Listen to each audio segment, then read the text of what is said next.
then BT Sport merged with ESPN as well. So we sort of had this content sharing. So we had some Ah, good access to it. And then obviously I think by when I was there, ESPN had merged with UFC. Oh, it's not merged, but like bought the rights. the I cannot partnership, remember. I yes. think it had begun. So yeah, it was pretty easy. And yeah, the content became more and more prominent for us. So Mm, I got into it, and then yeah, getting to know the American team. They actually, when I was out there for after the US Open, like I was saying, they said, "Hey, there's a pay-per-view coming up in." This is quite topical, actually. It's pay-per-view coming up in Manchester, UFC 204, Bisping Henderson 2. Do you want to wow. go for us? And I was like, "What the hell? You want to send me?" They're like, "Yeah, sure. It's better use of resources than sending Brett or Komodo halfway across the world." I was like, "Brett's gonna Indeed. be pissed at me," but okay, sure. Yeah, and I went down. I didn't really know much about MMA. I was pretty new, and Mm, it's got front row seat, and I was still a bit squeamish. It was quite. I'd never yeah, seen people get knocked out in front of yeah. me before, and like, having blood splatter the tables and things in front of Mm, you, and everyone's cheering, and it was quite infectious. Yeah, I can and I'd imagine. never really looked at it as a sport before. I think it was the first time I saw it. A lot of people who see it just think, "Oh, this is spectacle. It's Yeah. it's It's barbaric. exploitative, barbaric." Yeah, Mm, the first time I saw, oh wow, this is the technique and all that, and yeah, then it was funny because the pay-per-view started at 2 a.m. or something like that. Yeah, and then we finished at 5. Press conference was 6 a.m.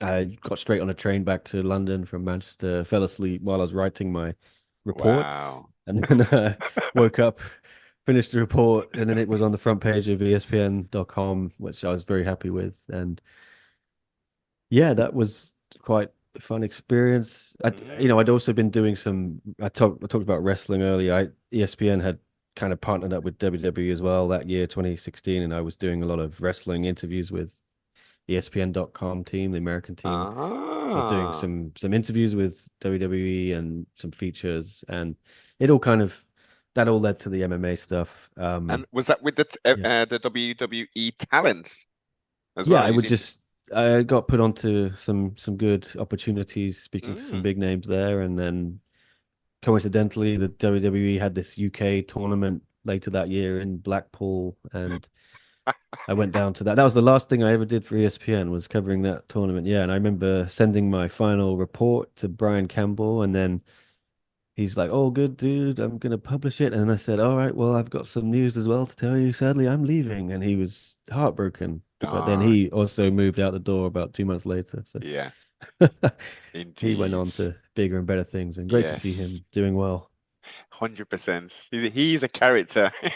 He's our Yeah, BC. he's great. Yeah, but I moved to Hong Kong shortly after that, or immediately after. But then I didn't really touch any combat sports for a long time. Mm. Yeah, it took me a couple years before.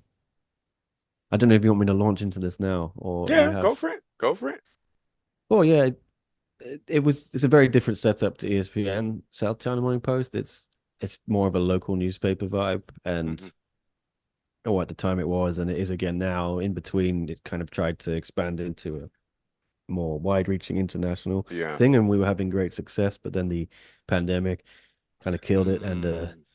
we put a paywall up, which kind of also killed it. But yeah, I was just kind of it was a total different from what I was doing at ESPN. I was focused more on enjoying life than enjoying work, and then just covering weird local sports tournaments and athletes. But I felt a bit unfulfilled. I'll be Yeah. honest. I didn't have a beat like I used to, Mm. and then I just remember this thing came along, Demetrius Johnson with Ben Askren, the trade, and Yes. I was still watching UFC pay-per-views at the time, so I Yeah. was intrigued, and I'd just seen DJ lose to Cejudo Cejudo. second time, yeah. Mm. And so I still watched every month. I would get up in the morning and go to find a bar and watch it. So I thought, oh, I better check one championship out, and I know that Eddie Alvarez had just left as well, UFC, Yes. and signed with one. So it's like this is interesting, and then they announced they were going to do a Tokyo show in March 2019. So I thought, right, this is it. I'm going to go. So I convinced the my bosses to let me go. And at first, the first few days there, oh my God, the traffic was non-existent. My boss was hounding me. He's like, how do I let you go away for 3 days Yeah, for like 200 page views or something? And I was, oh God. yeah. 'Cause I convinced him this is gonna be huge. Yeah. And then the fight night starts. Eddie Alvarez gets knocked out. And I, Yes. I whipped up a quick story and it just went mad. And then DJ also had a bit of trouble in his fight, did a Mm, whipped up another story, just went mad. Angela Lee lost to her first ever fight against Zhong Jingnan, went exactly. crazy, and then wrote a bunch of reaction the next day. And yeah, all in all, it was something like 200 and 250,000 page views for the weekend, which Nice. for SCMP was, on Sport Desk was mad. And for MMA content, it was unheard of. So Yeah. suddenly I was just, yeah, the golden. You the man. Yeah, yeah. And I got the keys to the kingdom. They were like, we will have more of this, please. And started going to more one shows, started covering the UFC, and then that stuff went bonkers, Mm, because at the time, UFC was still kind of niche, I would say. And in then, that market, yeah. yeah, and it just obviously has blown up since the pandemic because it was the first. I think it was really crucial that because they were the first sport to come back. So it got a lot of Yes. mainstream attention, and a lot of other websites started covering it, and they never stopped because they saw, oh, The this stuff does traffic that great it numbers. brings. Yeah. Yeah. But there was a time where SCMP was, you would Google UFC and then click on the news tab, and the first five of the top eight stories would be SCMP stuff. And I Mm. thought, wow, this is insane. But eventually that all fizzled out. But So relationship yeah, wise, was it yourself that was able to nurture, well, to get the contact within one to be able to do get to these events and stuff, or was it yourself who was able to make that contact and then build a relationship with Chatchery, etc. The yeah, I like to think This episode is sponsored by Supreme of the UK. Click the link in the description and support the broadcast. it was kind of this weird convergence of a serious a sports reporter who thinks he's serious, mm.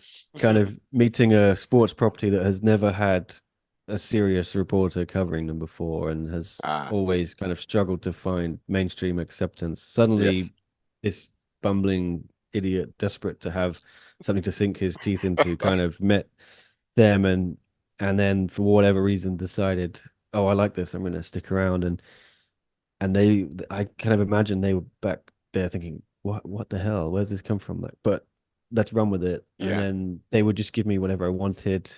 Very quickly I carved out a niche as being the guy for Hmm. one. And Yeah. then I think mainstream MMA fans or, mainstream MMA journalists would even take notice of what I was doing because the way I was able to package it and cause Yes. buzz kind of rippled in wider circles. I'm followed by some of the bigger MMA media guys like Luke Thomas, Mm.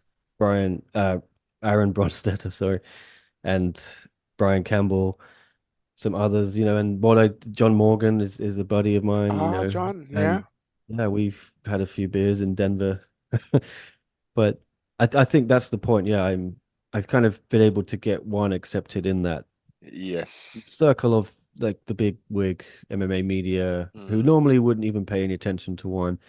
And then that also helped bring in fans who follow all these guys who would, they'll Exactly. share some of the stuff I do. And the content I was doing was also getting posted on Reddit and it was blowing up on Google and getting shared all over Facebook. And I think, yeah, it was just this something one had never really had that I think before and I was growing some nice social platforms as well. At first it was the YouTube, and Yeah. we did a podcast, Yes. and then we had, Because I there was was nobody actually, as you say, nobody's there was doing no it. one Yeah, was doing it.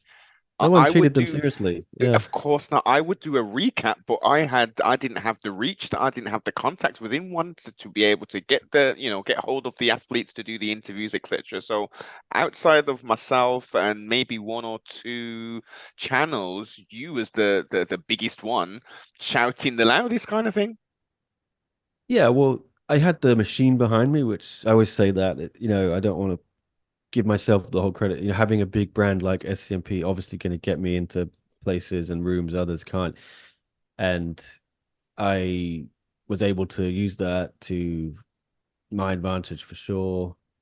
And I could probably get anything I asked for. They had a very helpful PR team who will bend over backwards to get me any interview I want. Sometimes I pushed it too far, and they, but if you're like I said to you, yeah, you off air, yeah. If you're not pissing people off, you're not Yes, doing a job as a journalist, totally, right? You totally. gotta. There's been many times they would be like, oh, can you not criticize us like that, or can you not do this? And I'd be like, well, Good. we got to look at it warts and all. Yeah, You get the yeah, good stuff with the bad, and of people like course. me, I think, because they see I'm not a shill 100%. I'm not just writing good things about you. I actually call you out on your nonsense. If there's something wrong, Indeed. I'll say it. Yeah, I'm a You straight have to be shooter. totally. You have to be balanced and project and even also outside of providing the information, the good, the bad, the ugly, it's also good for you to put your opinions across because those are valid. I just think people will take me seriously because if I praise one, they know they've earned it, and if I criticize one, it shows that I'm not like bought and paid for. So Yeah, I think it's what one needs to have a legitimate media source, kind of trusted by mainstream and by hardcore fans. yeah. So I think that's the service I provided them. And then, yeah, after a couple of years of building that, Chatri Chatri used to kind of get in touch with me via other people. Okay. But then I think he realized, like, screw it, I'm just gonna go Go straight to the direct. source. And he Yes. messaged me over, I think it was something like I got a little bit of information wrong in a podcast. I'd said, one has cancelled their 10th anniversary show, which had been scheduled for December 2021, and it was going to be DJ versus Rod Tang, and then they moved it Oh, back then to March next year. yes. But he texted me like, "Oh, yo, we haven't cancelled it. We postponed it." Um, Mm, and he said something like let's not mislead the fans. And I was like, yeah, sure, that's my bad. I guess I worded it wrong. So I made a correction. And then I think he just realized this is so much easier to just go straight to Nick. And yeah. then so yeah, I have his WhatsApp and his Facebook. And yeah, I just started messaging him anytime I needed a quote or a clarification of something. Yeah. Or sometimes I just go fishing. I'll be like, see what I can get from Indeed. Chatri, and I was just like, oh well, he's actually quite responsive, and Yeah. he would always get back to me, in reasonable time.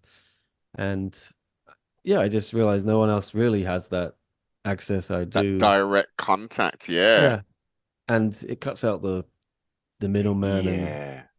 I think yeah, it's something unique that I don't think anyone's got, and I've earned that. I think Chatri trusts me. He knows I'm not gonna spin what he says, and he knows I'm not gonna